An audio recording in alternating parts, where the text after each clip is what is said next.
Last week we started a conversation concerning created to be's helpmeet on BAE affair.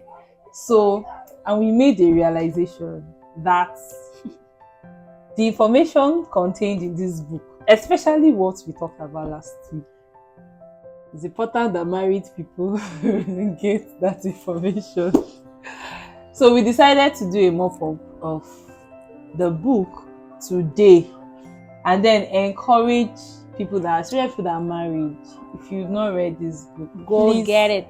Try and get it to read. It's going to really help you a Sure. lot. So today we just want to do like a summary of the remaining chapters in the book, and then encourage persons to go and read on their own. And of course, you can share your lessons with us after reading. Abi? That's what society is today. So we said the one we talked about last week is was to love their husbands. So we still have To love their children. to To be be discreet, discreet. To be chaste, keepers at home, at home. good, obedient to their own husbands, to obey or not to obey, heirs together on the grace of life. I think that's the last one. Raising cows or kids. Mama, why am I so dumb? Mama, am I so dumb? I think this is just talking about the different issues that children would have, and then the role of a helpmate in raising those children, teaching them values, and literally nurturing them. It's really important that parents as a whole, I don't just want to talk about wives or mothers alone, although the focus on this book is for mothers, but generally parents have a role like to play in the growth of their children, both spiritually, mentally. First of all, the home is the first point of socialization. Like everything a child learns begins from the home. Charity begins at home. Yes. So parents should be more committed and intentional to raising up kids, godly kids, in the right way. Because you can be so engrossed with work, so engrossed with your career, with other things, and you forget that this child actually needs to grow in the right way. So you should be more intentional. If you're not married, and you need a lot of focus. Yes, children need a lot of focus. Attention. A lot of focus. And I'm sounding like I'm married. Okay, but I've had opportunity to take care of kids, and I believe children. You don't get to call them kids.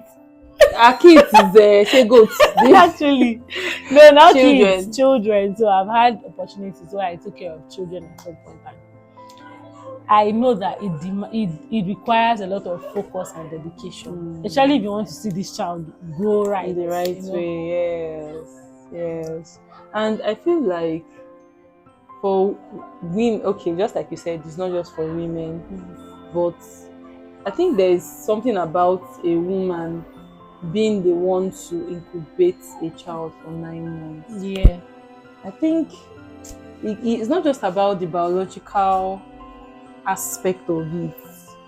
I would like to see it more than that, because for God to entrust that responsibility to a woman, I feel like it means that God has equipped a woman with the capacity to actually nurture. Because what the child feeds is on us. True. The womb, the child stays protected, preserved, gets the nutrients, nourishment, nurture, everything is still on us. So yes, I know parents should be involved. I feel like the woman go ahead. There's something that a woman can determine the destiny of her child from the womb. So as you're talking about the womb and all of that, it just came into that spirit.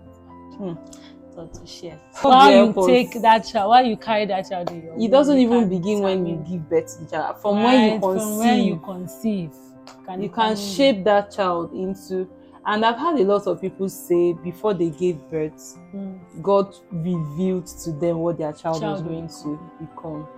Yeah, and I feel like that goes a long way to describe a woman that understands priesthood and a woman that has a functional altar, because revelation flows from that, having that communion or that connect with God consistently.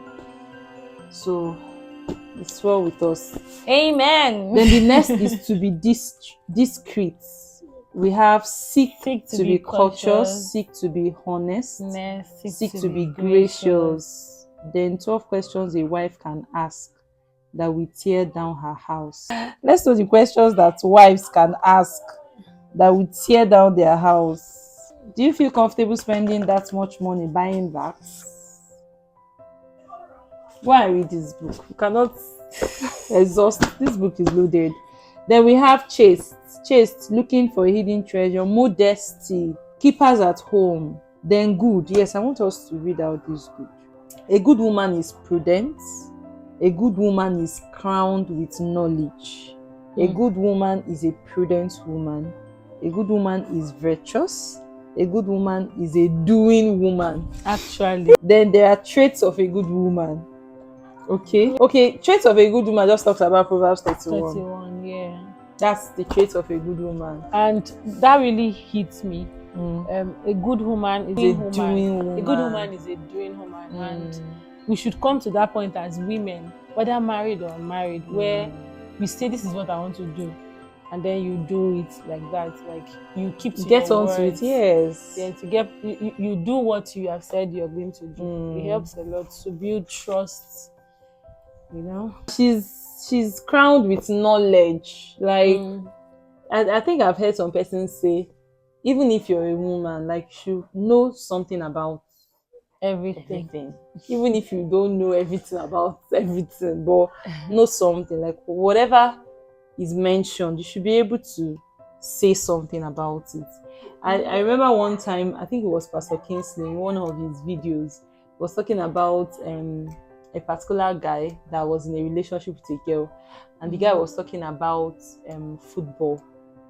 So he now mentioned Chelsea, like he was having a conversation with his girlfriend, and the girl was like, Chelsea, not be dry gin, that one where they drink.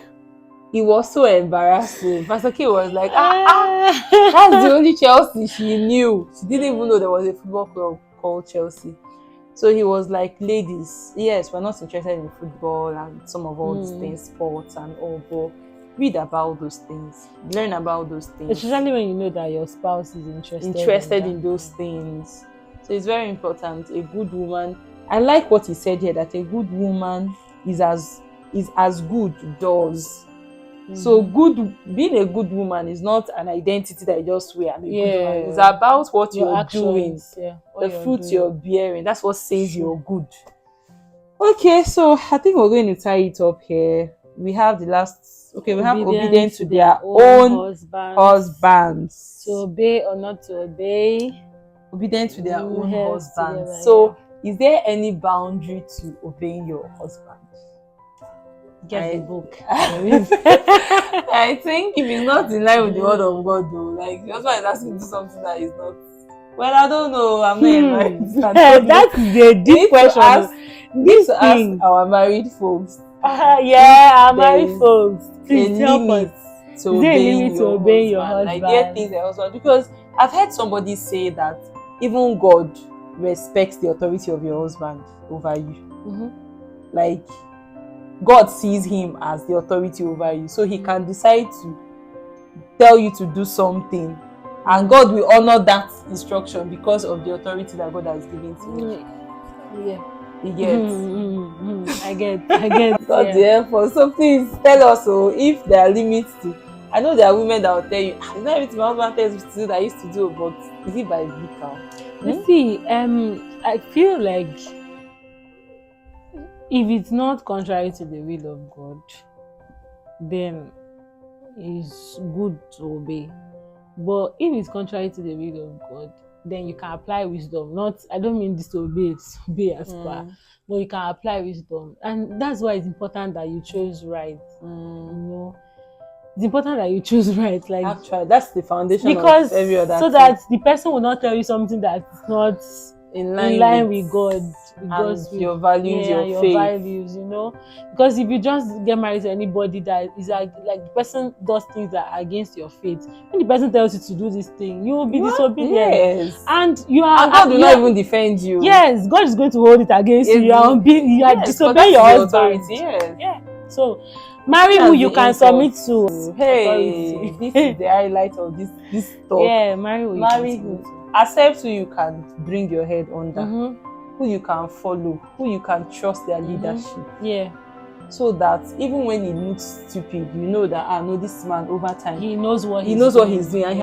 I'm trusting God that we'll get to a point on our YouTube videos that we can even invite married people to ask them questions and have conversations with them, because I feel like they'll be in a position to better, they that are already into marriage now, to tell us that are coming into it those important attributes that would really, really go a long way to make a marriage, a kingdom marriage or a godly marriage work.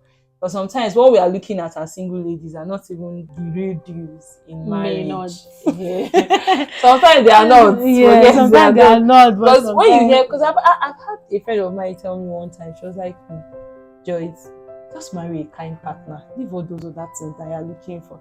Just somebody that is kind. I was like, hey, is it only kindness? Kind is not a fruit of the spirit. Is it only kindness? She was like, somebody that kind, good. It's not the fruit of the spirit. So that is all we are going to talk about today. So created to be helping. That's a wrap. Yeah. And thank you for joining us. Thank you so much for this past week. Yes. Well, thank you. And we look forward to sharing many more moments with you. You can suggest to us what you think we should talk about. Us to talk about, or any book you want us to review, and we'll look at that. Okay, thank you so much. Have a blessed day. Yes, have a blessed day.